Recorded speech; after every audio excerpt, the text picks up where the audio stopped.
encontré amigos que no habían visto en muchos días, mucho tiempo. El primero que encontré fue un amigo que hace cerca de unos 30 años, él estaba volando un avión clandestino que venía a recoger marihuana y se les acabó el combustible. Y este avión grandísimo de 4 motores cayó en el río. Cayó en el río frente a la finca de nosotros. Y mi hermano lo sacó y lo llevó a la finca de nosotros. Y llegaba con mi papá y le predicábamos. Y él no tenía otra opción sino escucharnos. Y resulta que era una especie de hijo pródigo que venía de familia cristiana y se había dado a la espalda las cosas de Dios y estaba metido en el narcotráfico. Y el que lo acompañaba era un piloto viejo muy famoso que había sido de la Fuerza Aérea de los Estados Unidos. Los dos estaban metidos en eso.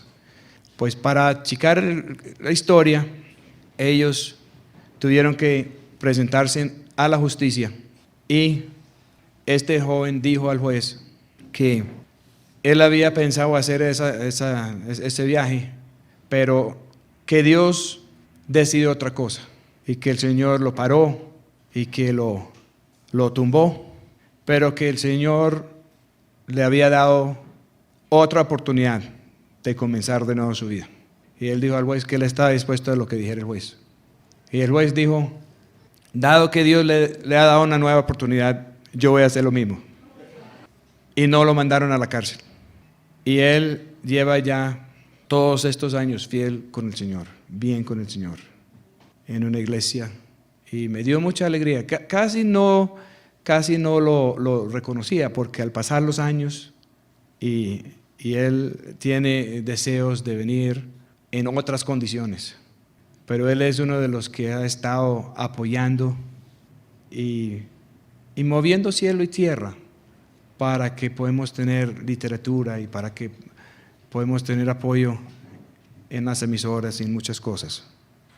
Él obviamente tiene una deuda muy grande de gratitud con el Señor. Y el Señor dice que los que han sido perdonados más son los que aman más. Luego llegué donde otro amigo de hace mucho tiempo y estaba esperando que él me iba a llevar a la casa como siempre para darme posada y él dijo, bueno, es que pasó algo y yo había hecho unos negocios que salieron mal y mi esposa se puso más y más brava y el último de hace 20 años no me lo había perdonado y que había estado en un remate y un amigo le prestó la plata y compró una propiedad y justo la mujer no se lo resistió, lo echó. Y él pensó que esa propiedad él lo iba a poder vender barato, o él lo compró barato y pensó que lo iba a vender caro y arreglar la embarrada de hace 20 años, cuando perdió $250,000. Y fue todo lo contrario, ya lleva 4 años con la propiedad. Y la propiedad parece una cárcel. Y como la mujer la echó, él tiene que vivir allá en su cárcel que él mismo negoció. Con una cerca y el hambre pudo quedar a la vuelta. Pero unas bodegas inmensas y unas cosas inmensas, como para hacer una cárcel, como para jóvenes delincuentes o alguna cosa. Yo no sé para qué serviría eso.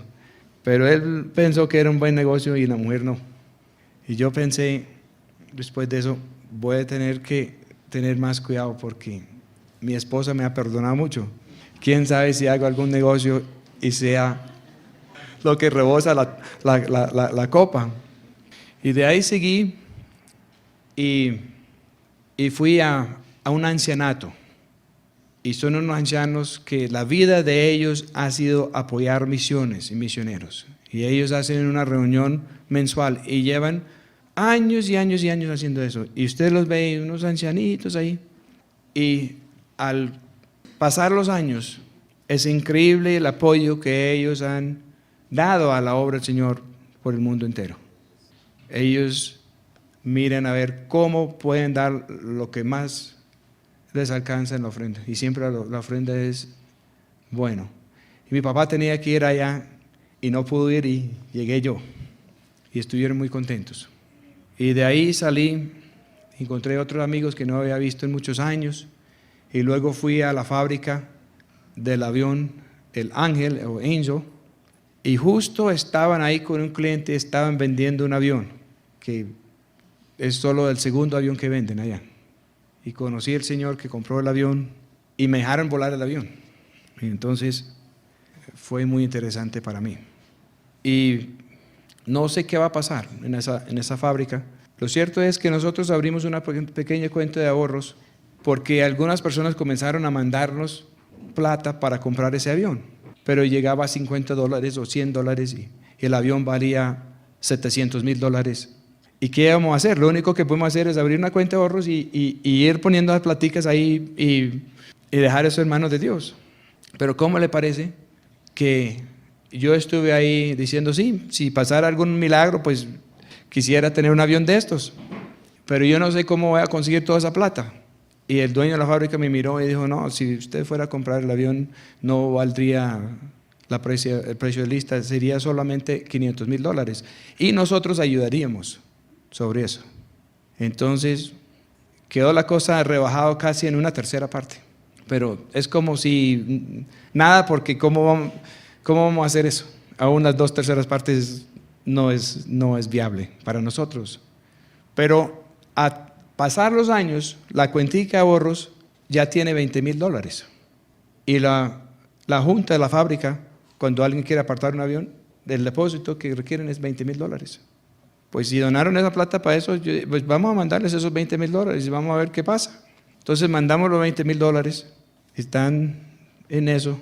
Y ellos me dijeron, miren, nosotros tenemos una cuenta aquí de personas también que han mandado de a poquitos para un avión para misioneros. Y la cuenta de nosotros tiene $42,000.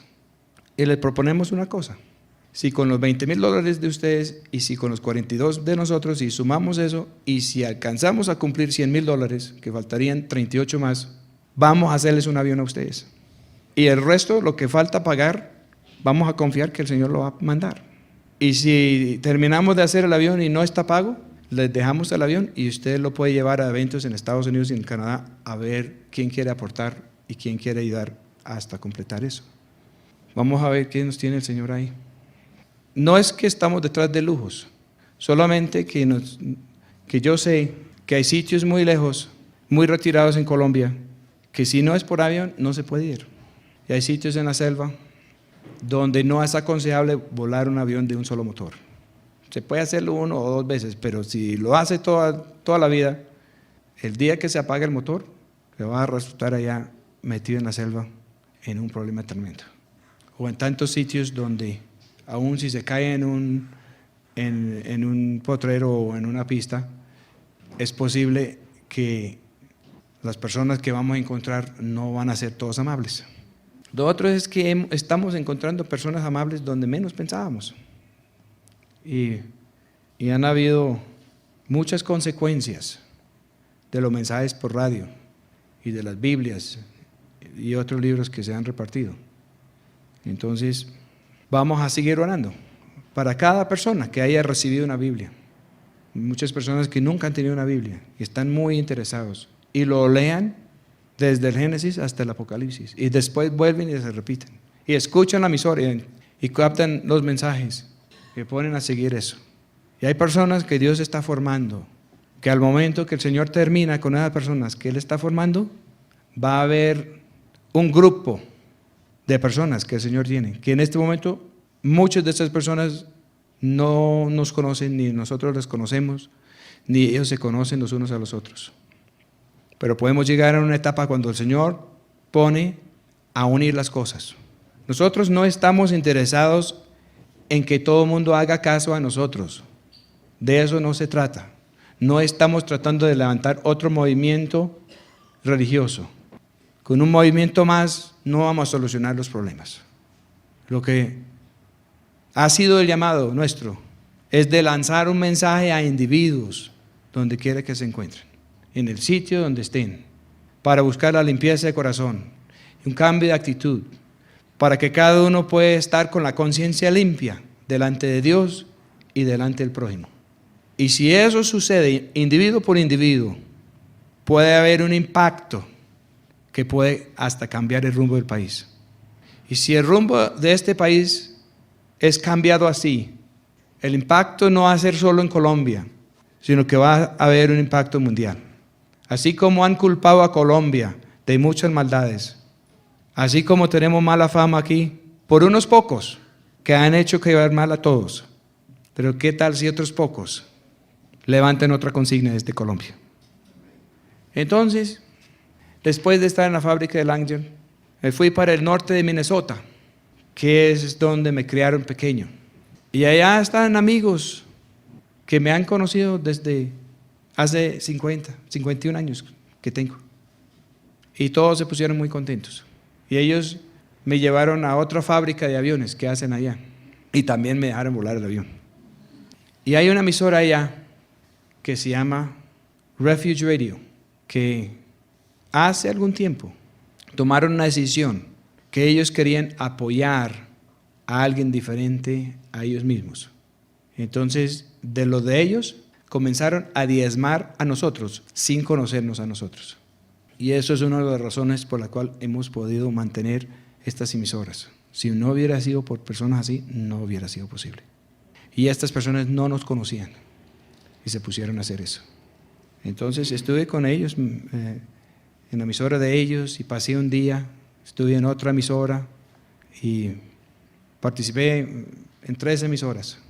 Cuando hay programa radial, pues es bueno, así comenzamos hace muchos años.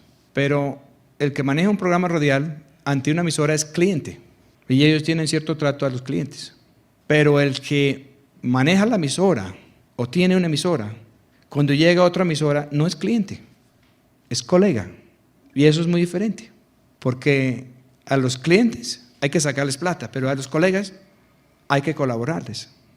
Entonces el hecho que el Señor ha permitido que podemos manejar unas emisoras nos ayuda mucho. Y a muchas emisoras donde he llegado, ellos se ponen a la orden y quieren ver en cómo pueden ayudar. Y nosotros también podemos ayudarlos a ellos, porque aunque no tenemos dinero, como dijo Pedro y dijo Pablo, que no tenían oro y plata, pero sí tenían algo y podían compartirlo, y es de la gracia que el Señor nos ha dado. El Señor nos ha levantado, el Señor nos ha dado mensaje, el Señor nos ha fortalecido, el Señor nos ha protegido, el Señor ha permitido que hemos podido seguir para adelante en medio de muchas pruebas, en medio de muchas dificultades. Y todo lo que el enemigo ha hecho en contra, el Señor lo ha invertido y nos ha dado más fuerza después de cada golpe. Me invitaron a predicar en una iglesia muy interesante, una iglesia que celebró hace poco su aniversario de 90 años. Una iglesia que nació desde el avivamiento de la calle Azusa. Y estuve ahí, una iglesia al estilo antiguo, y unas personas ancianos que llevaban muchos años y conocían tiempos de mucha bendición que el Señor ha tenido en el pasado para Estados Unidos. Lástima que ahora se ha enfriado tanto en la parte espiritual. Y ellos saben que si Estados Unidos como nación no vuelve a Dios, que van a haber consecuencias muy, muy graves para la nación. Entonces alguien llegó allá, mi hermano había dejado en alguna parte el cuero de un güiro.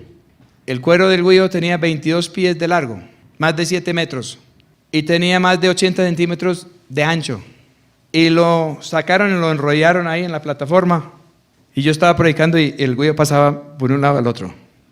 Y alguien había hecho eso y habían dicho eso para ver quién quería venir a ver eso, porque allá no hay casi culebras, mucho menos algo así. Y todo el mundo está diciendo, no, nosotros no queremos ir allá. A Colombia, olvídalo, no vamos a ir nunca allá. Y yo les dije, pero si yo fuera a llevar el cuero de un oso de acá y lo llevo allá a Colombia y lo muestro a la gente, también van a decir que allá donde vive ese oso tampoco quieren ir.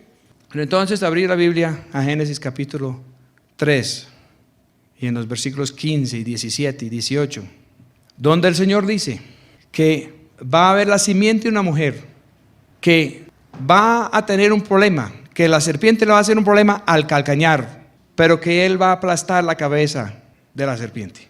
Que esta serpiente grandísimo, que nos ha causado tanto problema por tanto tiempo, va a quedar algún día como el güiro que les mostré, que el güiro cometió un error. Él entró en una finca y parece que él fue el güiro que comió el marrano del vecino de nosotros. Y cuando él hizo eso, alguien le pegó un tiro en la cabeza. El diablo cometió un error, se metió con los seres humanos que habían sido muy consentidos por Dios. Y el Señor, Dios mismo, prometió que iba a haber la simiente de una mujer que iba a aplastar la cabeza de esa serpiente para siempre. Y nosotros sabemos que el que hizo eso fue nuestro Señor Jesús. Pero también sabemos que el cuerpo de Cristo ahora es algo mucho más grande y tiene muchos miembros, y que nuestro Señor Jesús es la cabeza, no de una institución, no de una organización, no de una nueva secta o religión. Él es la cabeza de un organismo que funciona como un cuerpo, que todos los miembros del cuerpo de Cristo, que si alguien duele, todos duelen. Si uno es exaltado, todos son exaltados. Y miramos en el ámbito religioso y no vemos eso. Pero el Señor sabe cuáles son los suyos. Y Él sabe cómo los va a unir al final. Y Él dice que Él vuelve por una esposa sin mancha, sin arruga, ni cosa semejante. Eso es lo que Él dice. Y Él dice que la gran serpiente que ha causado tanto problema y ha sembrado tanta rebelión, va a quedar con la cabeza aplastada. Pues curiosamente, yo estuve sufriendo de otro problema. Y es que tuve un problema grave en el calcañar. Tan grave que no pude caminar por unos días. En ambos, pero más que todo en el derecho. La última vez que tuve ese problema fue cuando me secuestraron y estuve amarrado a un palo por allá en la selva por 5 meses. Y también el Señor me estaba enseñando en esa época acerca de cómo era la verdadera batalla, que la Escritura dice que no es contra carne ni contra hueso, que es contra espíritus, sobre potencias de malicia en lugares altos. Y yo tenía el carro de mi papá, y mi papá, por problema que tiene de su cadera y otras cosas, y su Parkinson, tiene un permiso especial de minusválido, y se cuelga en el espejo y se puede parquear el carro en todos los sitios minusválido. Y yo andaba con el carro y con el permiso, pero no usaba los espacios de esos porque me daba pena. Y decía, ¿qué tal viene la policía y no está mi papá? Pero después el problema en el calcañar se volvió tan grave que no podía caminar, y dije, pues tengo que aceptarlo, soy minusválido y voy a parquear el carro en los sitios de minusválidos. Y yo no sabía qué iba a pasar, si iba a tener que tener una cirugía o algo.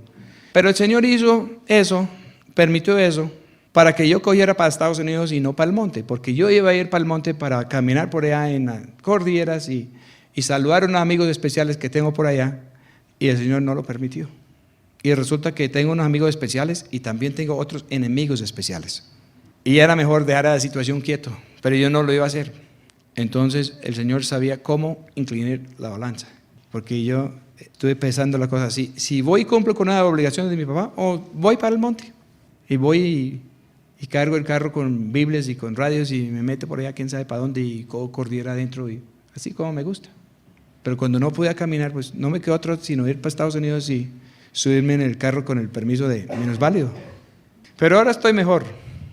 Y para redondear la historia, después de que llegamos acá, y no teníamos plata y llegamos con unas maletas muy pequeñas, y yo no sé, en el curso de ese viaje resultamos con unas maletas grandotes, todos llenos de cosas.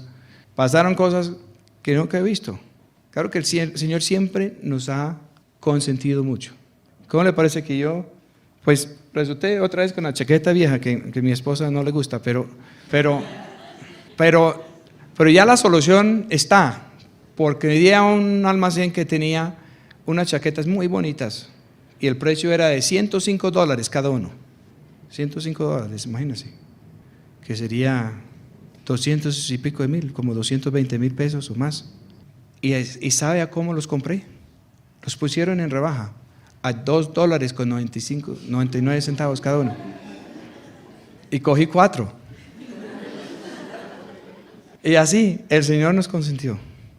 Y pasando por la fábrica de los aviones, yo vi unas herramientas que yo quería tener porque tenía que arreglar algo en el avioncito acá y no tenía cómo. Y le dije, oiga, ellos me preguntaron que qué me pueden servir. Y yo decía, mire, me gustaría esto y esto y esto. Ahí estaba, y me lo empacaron en una bolsita y me lo dieron y lo eché a la maleta. Y así fue el viaje. Y mi esposa encontró las cosas que ella quería y alcanzamos a venir. Justo a venir pasaron varias cosas. Uno, después de 24 años de estar más o menos por fuera de la aviación, el Señor nos volvió a poner en la aviación. justo para poder ir a los sitios donde no hemos podido ir. Y cuando yo llegué a este viaje, después de muchas cosas el avión ya estaba listo. Estaba ahí esperando para que lo volara. Todo había funcionado sin tener que estar. Eso es un milagro. Fui a hacer plan de vuelo, lo recibieron. Ahora había muchas personas diciendo que cómo así que yo iba a volar ese avión, porque es un avión que es celoso y necesita piloto, y ellos nadie había visto que yo volara eso en mucho tiempo. Pero me aceptaron el plan de vuelo y salimos, y todo salió bien. Falta cuadrar 2 o 3 cosas y vamos a estar por todos los rincones de Colombia. Y pues no queremos hacer locuras, pero sí queremos ir donde el Señor nos envía. Y cuando el Señor envía, Él provee, y no solo en la parte económica, sino que provee todo lo que es necesario para ir y cumplir con lo que Él manda hacer. Entonces llegué aquí y estaba pensando, bueno, unos están invitándome y otros están diciendo que si yo voy me van a cortar en pedacitos y así. Y un amigo, sin saber nada de esta historia, me mandó un email diciendo que él había tenido una visión, que él vio que yo estaba teniendo problemas, que estábamos teniendo problemas por repartir las Biblias y por repartir los libros y por las emisoras, que habían personas que reaccionaron terriblemente, que ellos se sintieron amenazados y que él los vio en mente de ellos mirando que una gran culebra los estaba atacando y ellos estaban reaccionando en contra de nosotros. Pero a última hora vieron que a la culebra le faltaba la cabeza, que la cabeza de la culebra había sido destruida hace tiempos y que solamente era el cuerpo de la culebra ahí reaccionando. Y cuando vieron eso, se dieron cuenta de eso, todos se pusieron a reír a carcajadas. Y yo interpreto eso pensando que muchas de las personas que están reaccionando ahora en contra de los materiales que estamos repartiendo, que tienen que ver con Dios. Algunos de ellos dicen ser ateos, otros dicen ser de cierta convicción religiosa, y en la convicción de ellos nosotros no cabemos. Entonces cuando llegan los libros se sienten amenazados. Pero yo pienso que Dios va a abrirles los ojos, hacerles entender de que todos estos malentendidos y todas las reacciones han sido causados por un enemigo, que es la misma culebra de siempre. Pero el Señor sí le dio un golpe muy efectivo en la cabeza. Y lo único que puede hacer el diablo cuando Él nos hace lo que Él puede hacer, y según la profecía del Génesis, lo único que Él puede hacer es dañar nuestro caminar, pero Él no puede dañar nuestra cabeza. Porque si pertenecemos al cuerpo de Cristo, la cabeza está a la diestra del Padre en el cielo y nadie lo puede tocar. Él puede tratar de dañar nuestro caminar o dañarnos a nosotros que estamos aquí en la tierra. Pero entre más y más fuertes que sea su ataque y su reacción, lo único que Él va a hacer es que la obra de Dios siga más adelante y con mayor fuerza. Aún si el enemigo aparentemente mata a los que están siguiendo al Señor, eso solamente hace que los verdaderos seguidores del Señor se multiplican. Eso es lo que ha pasado siempre a través de la historia. De pronto el diablo estaba feliz de que yo no podía caminar y que no podía ir al monte, que no podía ir a visitar a mis amigos allá. Pero ¿qué pasó? Resulté por allá en Estados Unidos, donde tenía muchos más amigos y donde se pusieron a apoyarnos para que podamos volver acá y seguir. Entonces el tiro le fue por la culata, como siempre, y vamos a seguir adelante. Estamos todavía pensando en serio sobre la pequeña convención que vamos a tener aquí, comenzando el último domingo de octubre hasta el primer domingo de noviembre 2007. El sitio no es tan grande y por eso no lo voy a anunciar mucho por radio, porque quién sabe qué pasaría. Pero vamos a esperar a los que el Señor va a traer. Y ya hay personas interesantes que quieren venir. Vamos a ver quién será el Señor y vamos a ver qué mensaje envía a través de esas personas. Voy a empatar aquí, o a empalmar en Lucas capítulo 17, versículo 20.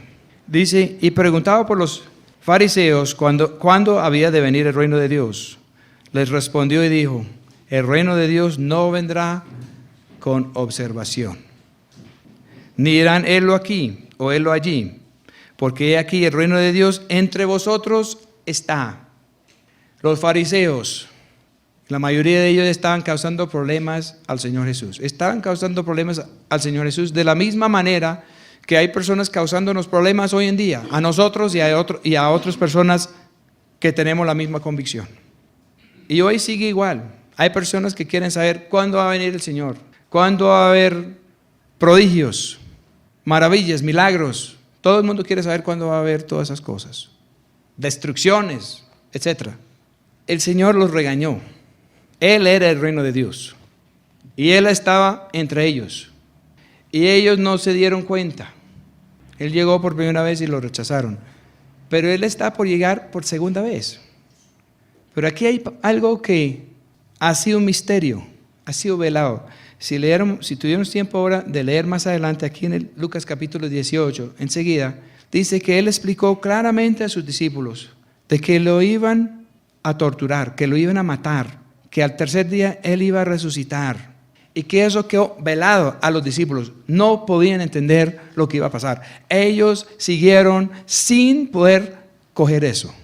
Hay cosas que estamos diciendo, que estamos predicando, que muchas personas no han podido captar.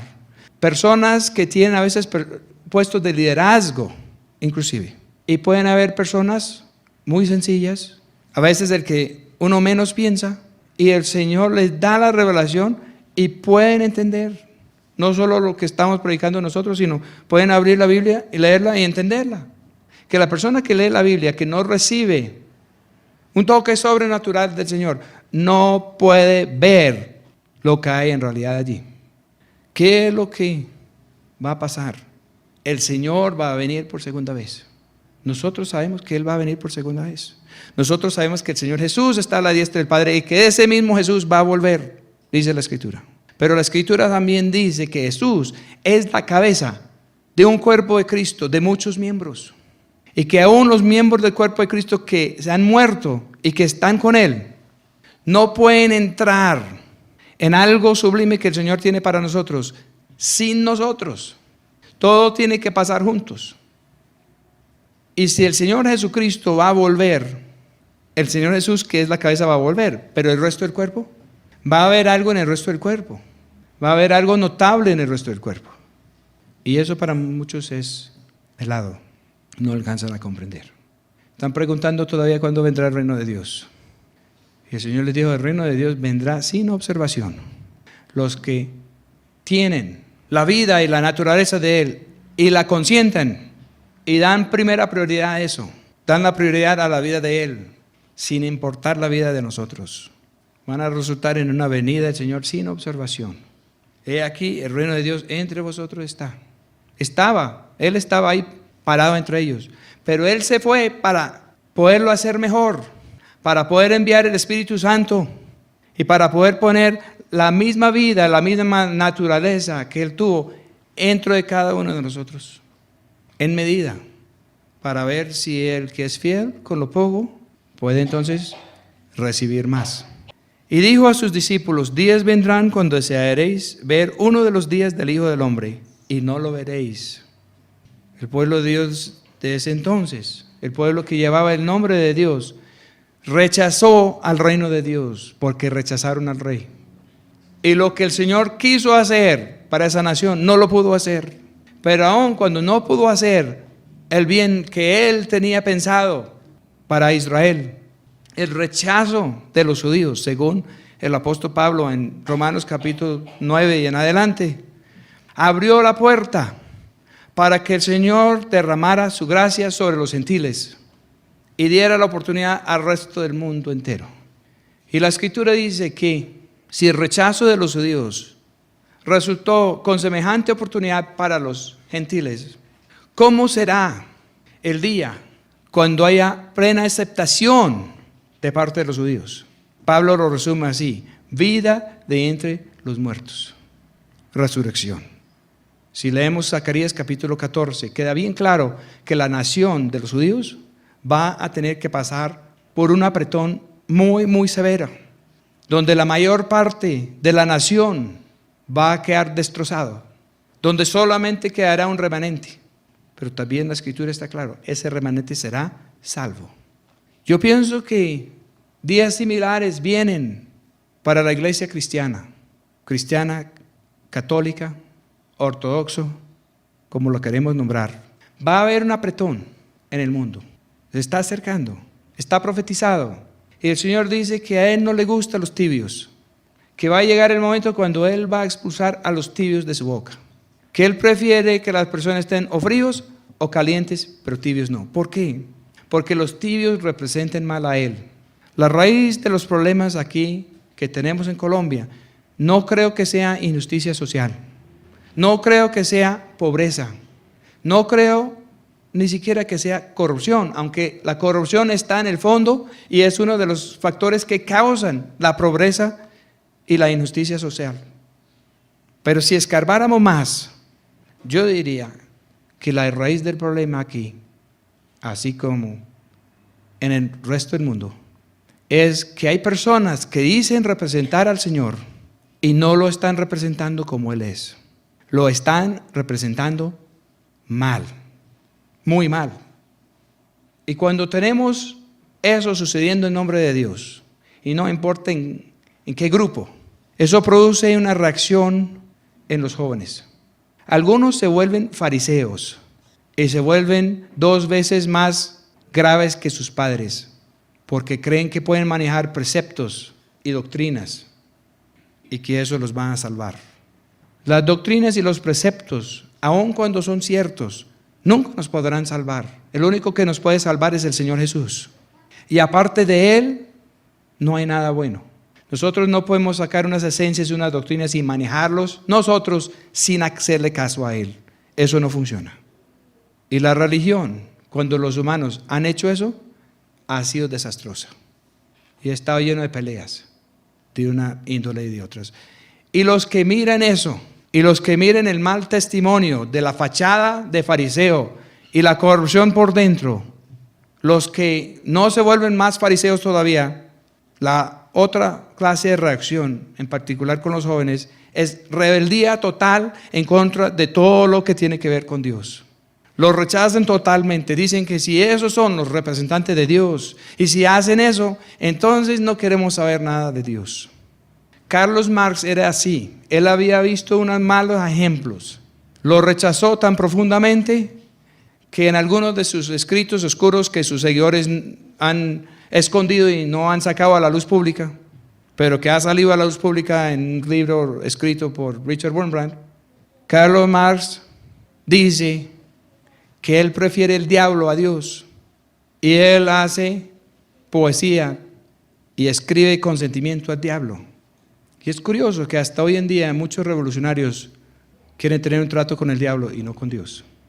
¿Por qué van a coger esa idea? Pues obviamente esta gran serpiente sigue haciendo sus engaños y sigue pareciendo que tiene fuerza cuando en realidad su cabeza recibió un golpe mortal. Pero lo que impulsa la rebelión en contra de Dios es cuando hay personas diciendo que ellos representan a Dios y están corruptos y están hipócritas y predican una cosa y practican otra cosa.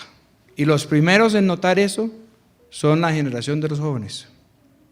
Tristemente, los que hacen eso nunca van a prevalecer, porque la Escritura dice claramente que una casa dividida nunca va a prevalecer. Y la casa de la gran serpiente, del diablo, de todos los que rebelan en contra de Dios, nunca se pudo unir. Los unos siempre pelean con los otros. Aún entre revolucionarios, para ellos, unos son traidores, otros hicieron esto o lo otro. Aún en la gran reacción que hubo aquí con los paramilitares que reaccionaron en contra de la guerrilla, no han podido trabajar unidos. Han peleado entre ellos mismos hasta matar al fundador de su movimiento y a muchos más. Se han portado similar en muchas maneras a los caníbales que se comen los unos a los otros y perdieron su enfoque. Nosotros podríamos pensar que los grupos políticos podrían tener alguna esperanza, alguna posibilidad de solucionar los problemas, pero mire las peleas. Aún en Estados Unidos el país está dividido en 2 políticas que están en contra del uno del otro y tienen la capacidad de destruir el país. Si siguen manejando las cosas con arrogancia, tarde o temprano todo se les va a venir abajo. Pero la religión organizada ha hecho lo mismo. El Señor dijo a sus discípulos: días vendrán cuando desearéis ver uno de los días del Hijo del Hombre y no lo veréis. ¿Cuál es el día del Hijo del Hombre que queremos ver? Yo no sé si esto está traducido perfecto, porque el Señor lo pronunció en arameo o hebreo, y los textos originales que tenemos nosotros están en griego, y ahora esta Biblia está en español. Entonces esto ha pasado por varios cambios, y yo espero que tenemos la esencia. Pero ¿qué tal si estos días vendrán cuando desees ver el día del Hijo del Hombre y no lo veréis? Nosotros sabemos que el día del Señor que está profetizado es un día que viene en el futuro. El Señor dijo que le iban a hacer todo y que lo iban a rechazar y que le iban a hacer cosas horribles, y los que le iban a hacer eso en primer renglón eran los religiosos, que supuestamente eran los hijos de Dios, pero que al tercer día Él iba a resucitar. Y tanto en el Antiguo Testamento como en el Nuevo Testamento dice la palabra de Dios que para el Señor un día puede ser como 1000 años, y 1000 años como un día. Y muchas cosas proféticas en la Escritura giran alrededor del concepto de una semana.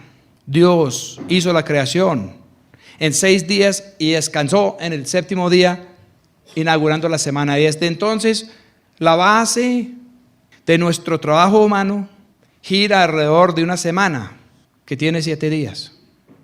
O si contamos de domingo a domingo o lunes a lunes, entonces son 8 días, porque contamos el domingo 2 veces o el lunes 2 veces. Hay muchas personas que van a querer ver el día del Señor y no lo van a ver. Van a querer ver y no lo van a poder ver. ¿Por qué? Porque para poderlo ver, el Señor tiene que tapar los ojos. Nosotros no nacemos viendo las cosas en el ámbito espiritual. Nosotros nacemos todos ciegos en ese ámbito. Y si vamos a quedar viendo, es porque el Señor nos va a tocar. Más adelante el Señor iba por Jericó y un ciego comenzó a clamar. Y el Señor le dijo: veo que eres ciego. Mire, recibe la vista. El Señor le dijo: ¿qué quiere que hago para ti? Y el ciego le dijo: quiero ver. Si nosotros no queremos ver, ¿qué es lo que queremos ver? ¿Queremos ver los días de nosotros? ¿Los días que tenemos ahora? ¿Los días como en el tiempo de Noé? ¿Los días como en el tiempo de Lot, que se describen aquí abajo? ¿Los días cuando miren lo que estaban haciendo? Comían, bebían, maridos tomaban mujeres y mujeres maridos, hasta el día que entró Noé en el arca, y vino el diluvio y destruyó a todos. Maridos tomaban mujeres y mujeres maridos. El libro de los Proverbios dice que lo mejor que puede recibir un hombre del Señor es una buena mujer. La generación de aquí, los que están viendo los días de nosotros, ellos toman mujeres y toman hombres y hacen y deshacen. Y el Señor lo permitió en la ley de Moisés. Y cuando le preguntaron por qué permitía eso, que podía girar una carta de divorcio y salir de su mujer solo con el hecho de que ella no era de su agrado, no necesitaba más causa. El Señor respondió y dijo: por dureza de vuestros corazones. Por eso fue así. Pero si miramos en la ley de Moisés, la ley para los sacerdotes levíticos, los que iban a representar a Dios ante el pueblo, los que podían venir con la persona que reconocía su problema y interceder ante Dios por esa persona, ellos no podían divorciar a su mujer por cualquier causa, solamente si la mujer había sido infiel. Y cuando un sacerdote se iba a casar, no podía casar con cualquier persona. Tenía que ser una mujer virgen o una mujer viuda de otro sacerdote. Y cuando el Señor Jesús dijo en un capítulo anterior en este libro que ni una jota ni un tilde de la ley se iba a acabar, que sería más fácil que se acabara el cielo y la tierra antes de que perdiera validez una sola palabra de la ley de Dios. Y punto seguido dice que el que despide a su mujer comete adulterio y casa con otra, comete adulterio, y causa que la mujer, si ella se casa con otro, comete adulterio también. Y los discípulos miraron eso y dicen: si eso es así, no conviene casarse. El Señor dijo que la ley no iba a pasar. ¿Y por qué no citó la parte en la ley donde dice que si su mujer no le causa gusto, y si usted se disgusta en cualquier cosa, que escriba una carta de divorcio, salga de ella y consiga otra? Eso es lo que dice la ley. Pero Él no citó la ley para las tribus de Israel que no habían querido escuchar la voz de Dios. Él citó la ley para los sacerdotes, que iban a tener otra clase de relación más íntima con Dios. Y Él quiere ahora tener un reino de sacerdotes. Él quiere algo que se llama el sacerdocio de todos los creyentes. Cada creyente con una línea directa por el Espíritu Santo con el Señor. Cada creyente con capacidad de escuchar personalmente la voz de Dios. Cada creyente con la capacidad personalmente de no decir sus propias palabras, sino de poder decir lo que el Señor quiere que digamos. Eso es lo que Él quiere. Y Él lo ha hecho en algunas personas a través de los siglos por medio del Espíritu Santo. ¿Qué es lo que queremos ver? Queremos ver el día del Señor. ¿Y qué es lo que estamos viendo alrededor de nosotros? Estamos viendo otra cosa. Estamos viendo el día del hombre, el final del día del hombre. Como en Apocalipsis, cuando tocaron la sexta trompeta, que simboliza el mensaje de Dios, y dice que no se arrepintieron de sus homicidios, de sus robos, de sus fornicaciones y de sus rebeliones. Y os dirán, helo aquí o helo allí. No vayáis ni los sigáis. Hay personas aún ahora diciendo que ellos son. El Señor dice que no. Porque como el relámpago que resplandece de la región de debajo del cielo, resplandece en lo que está debajo del cielo, así también será el Hijo del Hombre en su día. En su día, aquí está bien, en su día va a haber un día del Hijo del Hombre, un día del Señor, que según la Escritura, según muchas profecías, puede ser como si fuera 1000 años. Si contamos los años desde la embarrada de nuestro antepasado Adán, que parece que Adán rebeló en contra de Dios a los 12 años de estar en el huerto de Dios. Si eso es así, si seguimos la línea de los años que tiene la Biblia, estamos a muy pocos años de cumplir 6000 después de cerrar el día. Y si un día es como 1000 años y 1000 años como un día, entonces el séptimo milenio sería el día del Señor.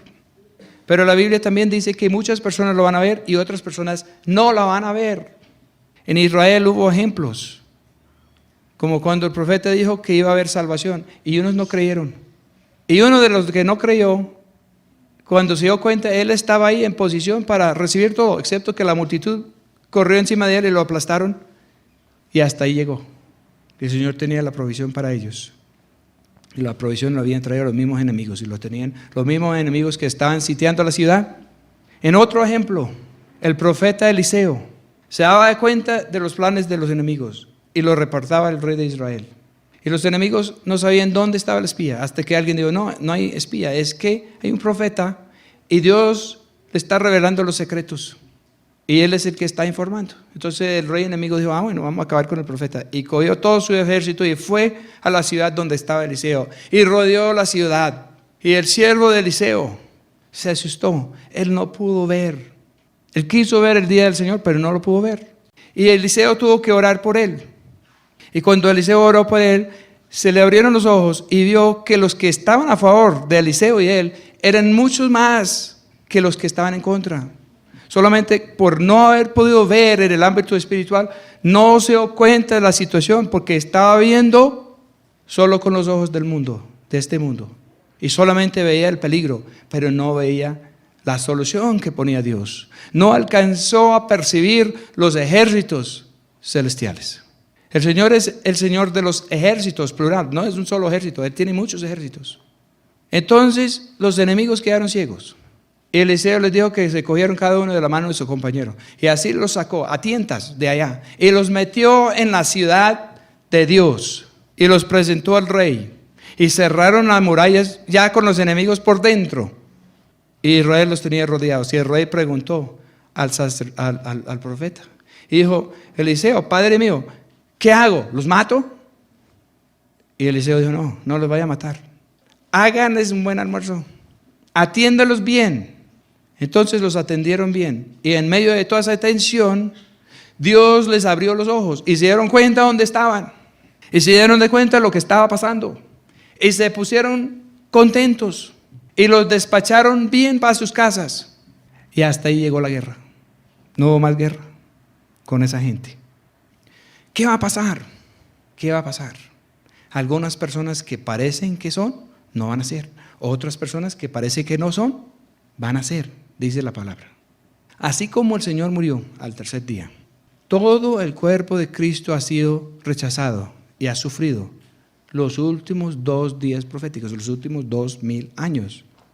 Desde cuando hicieron eso al Señor hasta el día de hoy, no nos falta muchos años para cumplir 2000 años. Faltarían 20 y algo de años. Y estaríamos en lo que la Escritura dice, el tercer día. Hay unas profecías que están por cumplirse dentro de la generación de nosotros.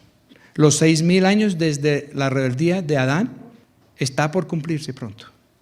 El tercer día profético, después del rechazo que sufrió el Señor, está por cumplirse en nuestra generación. ¿Cómo va a ser? Mas primero es necesario que padezca mucho y sea reprobado de esta generación. ¿De cuál generación? De la generación del hombre natural. Siempre han perseguido al hombre espiritual que tiene la vida del Señor Jesús. Y como fue en los días de Noé, así también será en los días del Hijo del Hombre. Comían, bebían, maridos tomaban mujeres y mujeres maridos, hasta el día que entró Noé en el arca y vino el diluvio y destruyó a todos. Así también como fue en los días de Lot, comían, bebían, compraban, vendían, plantaban, edificaban, mas el día que Lot salió de Sodoma, llovió del cielo fuego y azufre y destruyó a todos. ¿Qué es lo que está diciendo el Señor aquí? Que va a haber un momento cuando los que siguen en la generación de este mundo, los que siguen solo en la vida corrupto que recibimos en herencia de Adán a través de su rebeldía, que eso se va a acabar. Como esto será el día que el Hijo del Hombre se manifestará.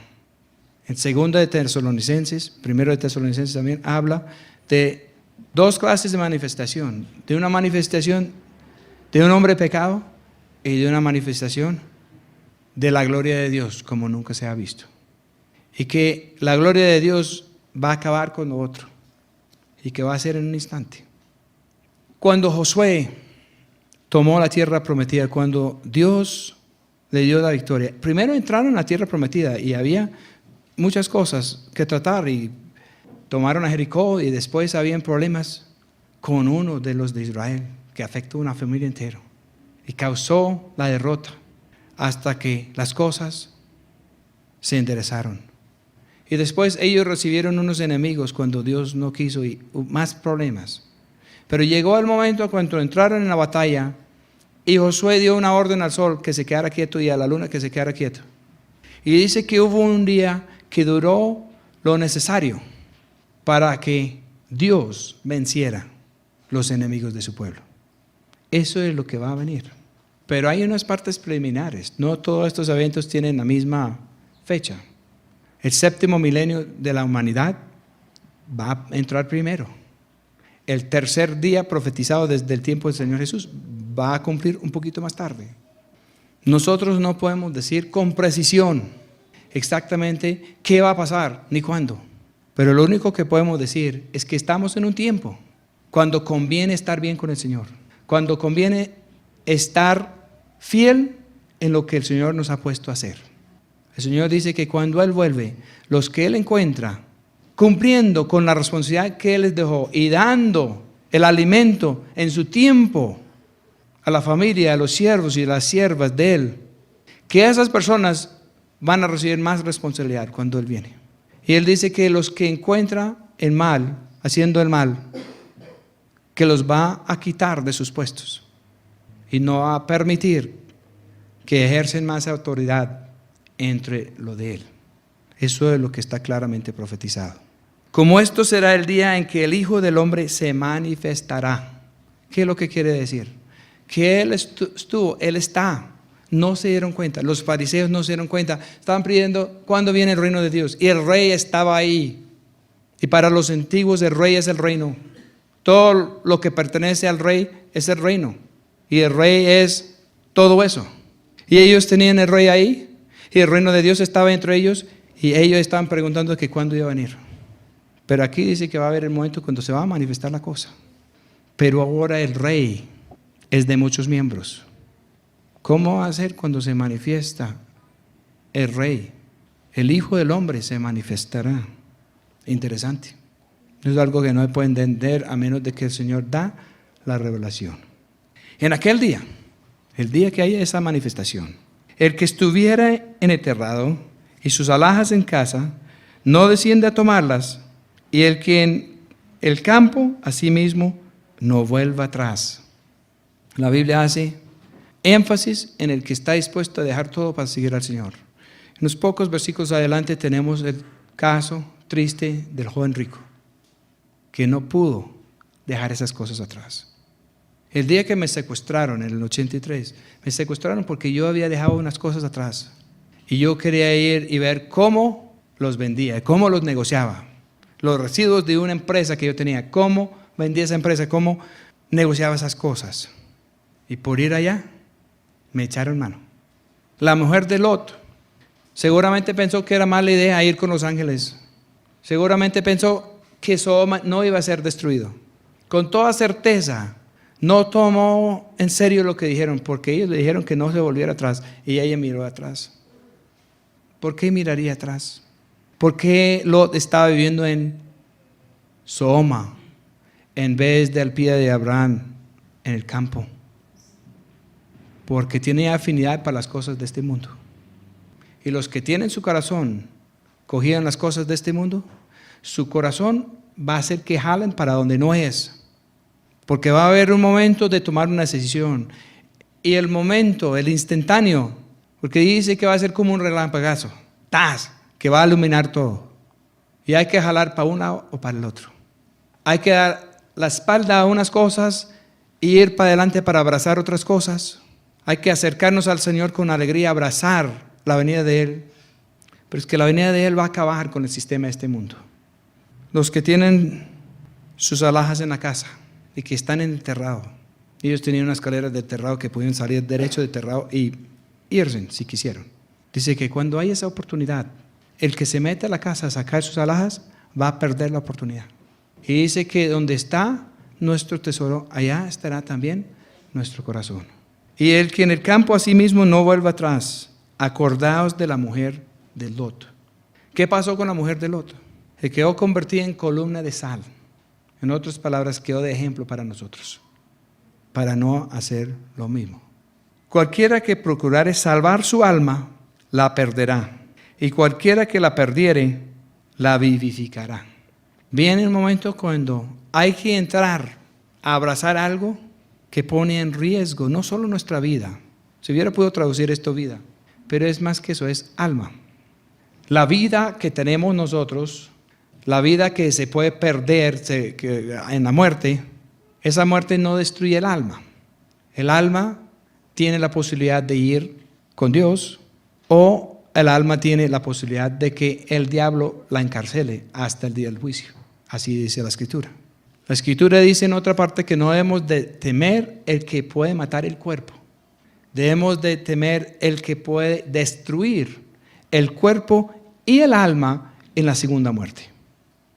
Hay muchas personas cobardes tratando de salvar su vida.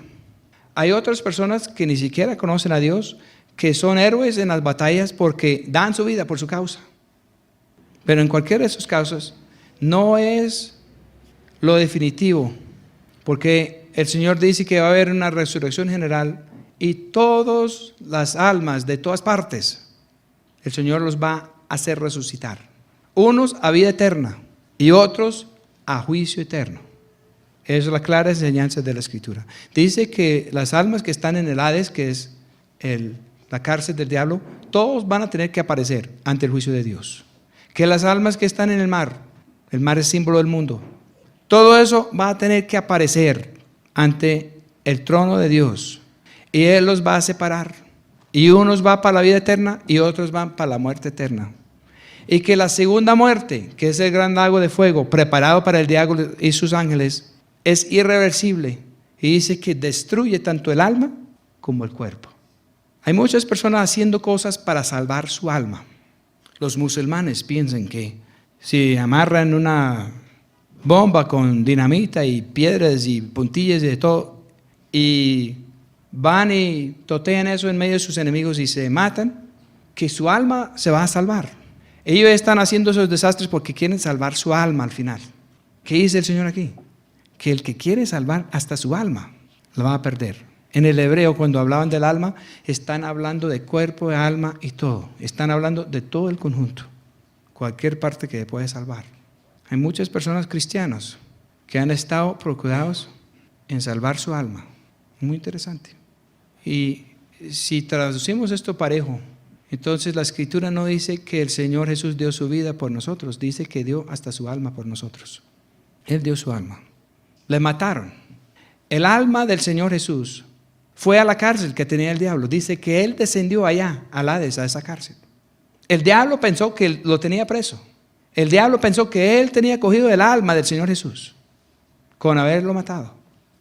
Pero desde el punto de vista de Dios es diferente. El Señor Jesús dice que nadie le quitó la vida, que Él dio su vida por nosotros. Y que cuando su alma ingresó a la cárcel del diablo, Él rompió la cárcel y salió con las llaves de la muerte. Y salió y llevó cautivo la cautividad. Cogió los de Él y los sacó y los llevó y los tiene. Y ya no están en la cárcel del diablo, sino que están en la presencia de Él. Y Pablo dice que ser ausente de este cuerpo es ser presente con el Señor.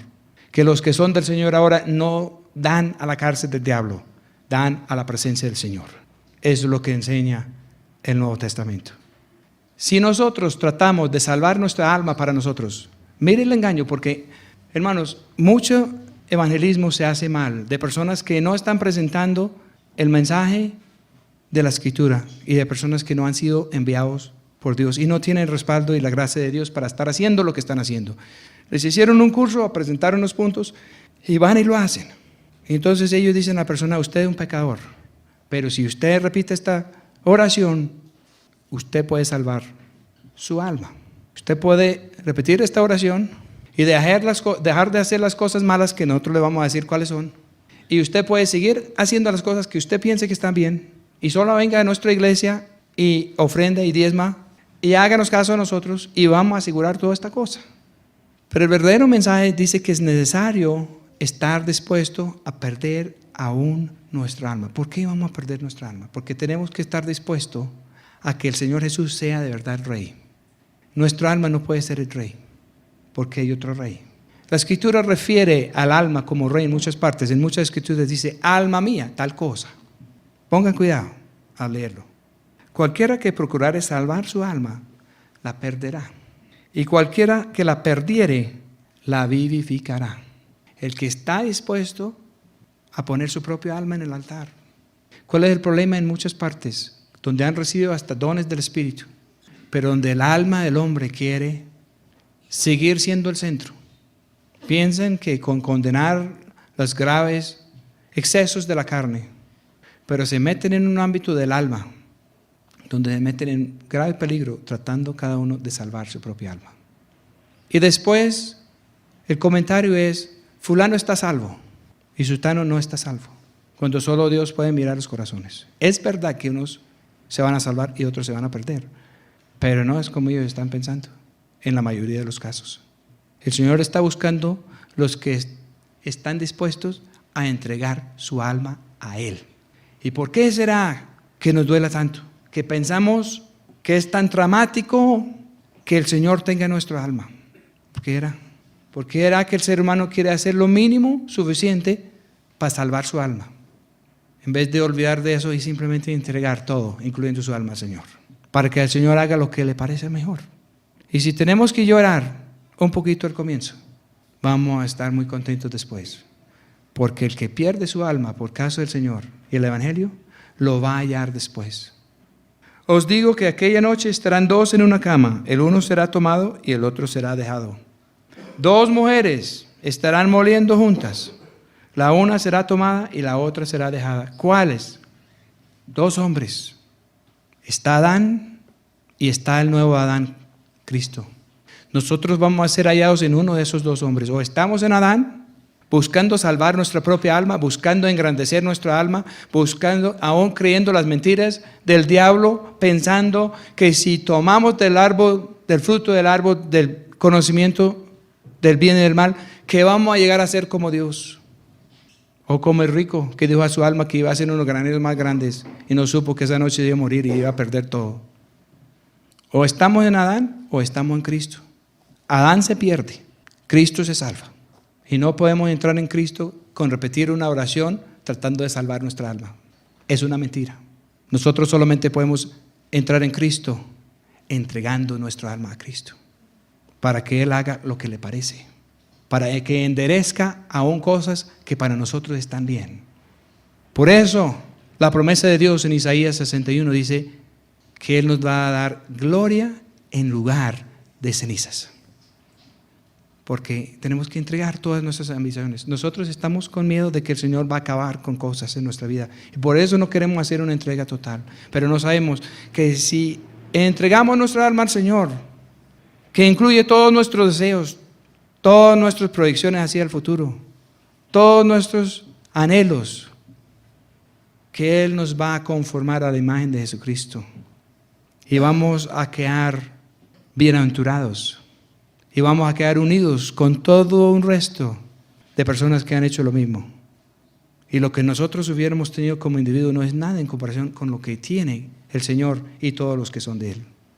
Y los verdaderos de Él, cuando uno es exaltado, todos son exaltados. Pero cuando uno duele, todos duelen.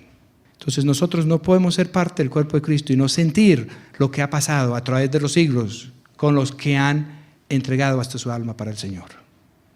Los que no han participado en los excesos, ni en las guerras, ni en la prosperidad de este mundo.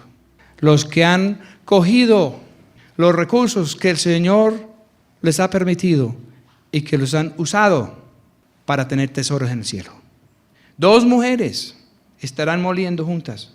La una será tomada, la otra será dejada. 2 mujeres. Hay 2 iglesias. El Señor viene por una iglesia limpia, sin arruga, sin mancha, ni cosa semejante. Y hay otra que, aunque la descripción en la Biblia es que es una mujer aparentemente muy hermosa y muy bien vestida, y va sobre una bestia que representa todos los poderes del mundo, y tomando algo que parece ser un vino muy exquisito, pero en realidad es la sangre de los que se han entregado por el Señor y no han querido dejarse controlar por el mundo. Curiosamente, si llevamos esta traducción parejo al Levítico, dice que el alma está en la sangre y esta mujer es la responsable por derramar la sangre, por terminar no solo con las vidas, sino con las ambiciones de los verdaderos del Señor. 2 mujeres estarán moliendo, esas mujeres están trabajando, están fomentando sus cosas. Una será tomada, la otra será dejada. Muchas personas dicen, nosotros vamos a ser tomadas, el Señor nos va a arrebatar y nos va a sacar aquí de todos estos problemas. En el caso de Noé, todos fueron tomadas. Noé y su familia fueron dejados, pero estaban entre el arca de protección que Dios obró por medio de ellos durante 100 años, juntos con el resto de la creación que Dios iba a salvar. En el caso de Lot, que no era una persona que estaba muy firme con Dios, solamente tenía angustia por dentro viendo lo que estaba pasando. Y por intercesión de Abraham, Dios mandó sus ángeles a salvarlo. Y casi no fue posible, porque había que sacarlo del sitio que iba a estar destruido. Y aún así, su mujer miró atrás y quedó ahí.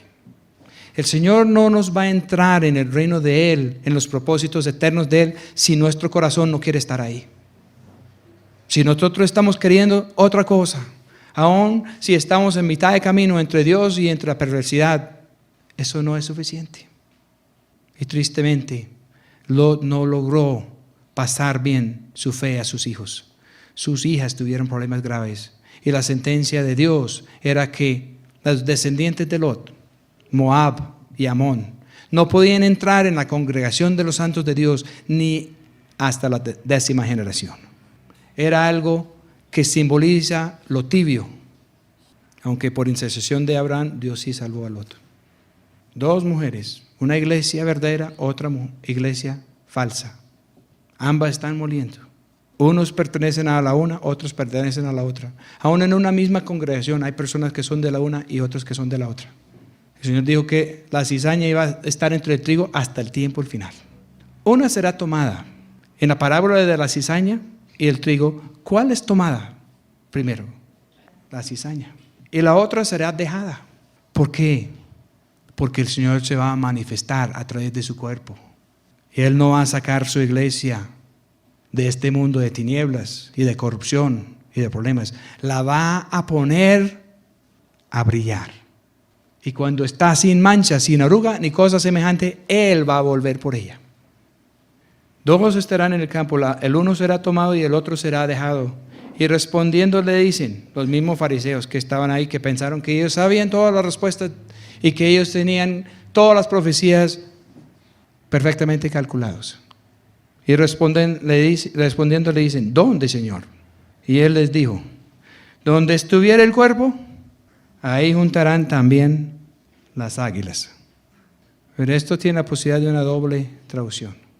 En Mateo también, en Mateo es más claro todavía, porque la palabra para cuerpo, en Mateo cuando se habla de esto, es cadáver, cuerpo muerto. Aquí es la palabra cuerpo, en Lucas. Y la palabra águilas tiene dos posibilidades. Pueden ser aves de rapiña, que comen solo lo muerto, o pueden ser lo que nosotros conocemos como águilas, que comen y cazan lo que es vivo. ¿Qué es lo que está diciendo la palabra? Hay dos hombres, dos cuerpos. Está el cuerpo de Adán, y la mayoría de la raza humana es miembro de ese cuerpo. Y está el cuerpo de Cristo. Y la única manera de ingresar al cuerpo de Cristo es salir del reino de tinieblas e ingresar en el reino de la maravillosa luz del Hijo de Dios. Hay dos mujeres, dos sistemas religiosos.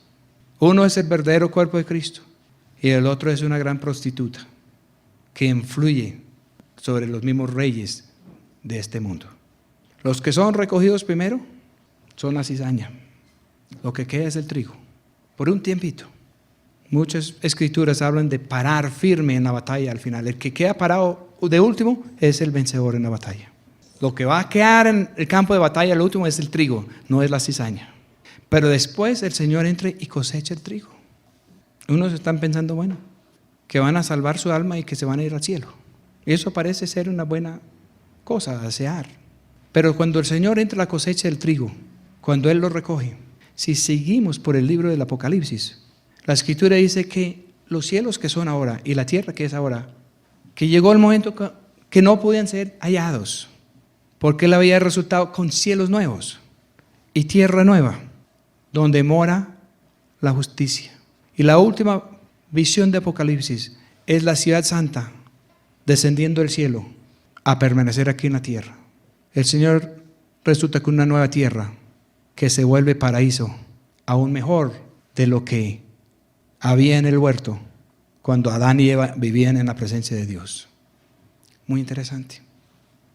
Él habla de vencer el mal con el bien.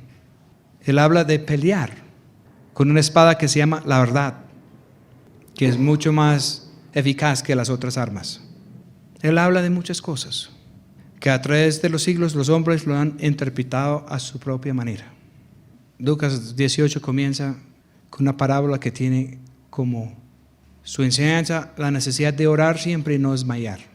Pero esa palabra para oración no es un acto religioso, no es ni siquiera una oración de petición, porque eso es otra palabra.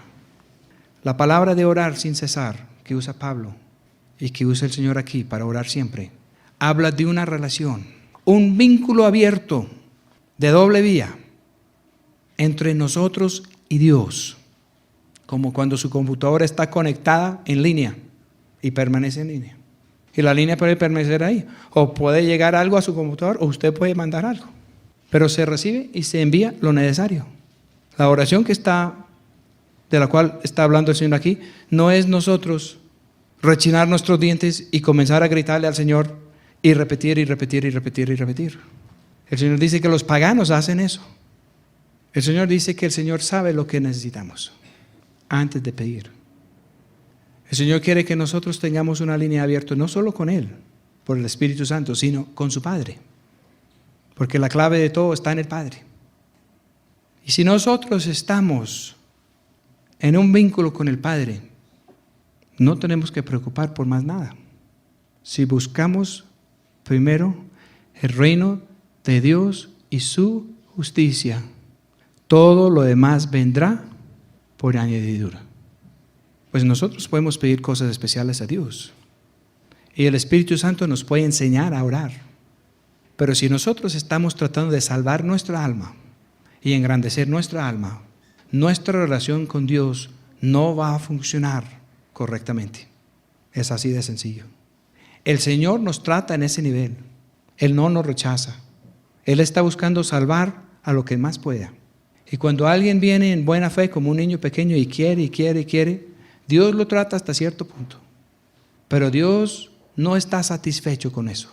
Así como nosotros nos parece gracioso cuando nuestros hijos o nuestros nietos nos piden cosas y nos piden. Yo tengo una nieta que pide dulces cada que me ve. Y en este momento, como no tiene ni 2 años, me parece muy gracioso. Pero si ella estuviera así a los 20 años, tendríamos un problema muy grave. El Señor quiere conducirnos a la madurez. La madurez es cuando nosotros estamos dispuestos a dejar hasta lo más íntimo de nuestra alma en manos de Dios y dejar que Él haga lo que Él quiera. Eso fue la lección con Abraham. Y Abraham es el símbolo, y más que un símbolo, dice que es padre de los de fe, amigo de Dios. Que el Señor no solo le daba órdenes a Abraham, sino le compartía lo íntimo que iba a hacer y permitía que Abraham influía en decisiones importantísimas. Eso es lo que el Señor está buscando. Hay personas diciendo que se puede hacer unas cosas mínimas y salvarse. Y hay muchos que están viendo cuál es lo mínimo que pueden hacer. Y a los que están en ese plan y a los que están predicando eso, yo les deseo éxito. Pero ¿qué tal? ¿Qué tal si fuéramos a cometer una falla? Y en buscar cuál es lo mínimo que tenemos que hacer y todavía estar bien con Dios. ¿Qué tal si hiciéramos menos? ¿No sería mejor? ¿No sería más seguro? ¿No estaríamos más satisfechos y realizados al final buscando cuánto de lo máximo que podemos hacer para acercarnos a Dios? ¿Será que Dios nos va a hacer un mal si ponemos nuestra alma en sus manos, en su poder, bajo su juicio? Porque si lo hacemos ahora, no tendremos que temer el juicio más adelante. Si lo hacemos ahora, el Señor puede sacar de raíz el problema de Adán e ingresarnos en la bendición de Cristo. Porque si sufrimos ahora con Cristo, después vamos también a reinar con Él. La Biblia está claro. Dice que hay unos que se van a perder y que esa pérdida va a ser eterna, irreversible, y que el alma que estaban queriendo preservar y ganar la van a perder para siempre. La Biblia también habla de algunos que van a ser salvos, pero todo lo que han hecho será destruido en el juicio que viene. Nada va a perdurar. Lot fue salvo, pero todo fue destruido. Él perdió todo lo que hizo en Sodoma, perdió su mujer, sus hijas llevaron de la semilla de Sodoma y sus descendientes fueron un desastre. Pero Lot como persona fue salvado. ¿Queremos ser salvos así? Yo me sentí así cuando fui secuestrado la primera vez. Yo me sentí que sería salvo, pero que todo lo que yo estaba haciendo no llegaría a nada. Porque estaba haciendo cosas para Dios inventados por mí, inventados por otras personas. Y a la manera de nosotros, no a la manera de Dios. Pero el Señor dice que otros van a ser salvos y van a brillar. Que así como los cuerpos naturales, la luna es una cosa, el sol es otro, y aún las estrellas tienen diferencias en su brillo, en su tamaño. Que así es la resurrección de los justos. Muy interesante. Vamos a orar. Señor, pedimos que pueda haber más y más claridad. Que el Evangelio puede salir a través de obreros, vasos limpios, enviados por ti, Señor. Permita, Señor, que podamos tener claridad entre los dos hombres, los dos cuerpos, las dos mujeres. No sea que estamos moliendo para lo que no es. Permita, Señor, que el caso nuestro no sea como Lot. Sufría por lo que estaba viendo, pero estaba en el sitio equivocado. Permita, Señor, que podamos estar en el sitio donde podemos cumplir sus órdenes. en la posición que nos ha señalado, que podemos ser encontrados firmes y fiel, haciendo su voluntad a su regreso, Señor. Amén.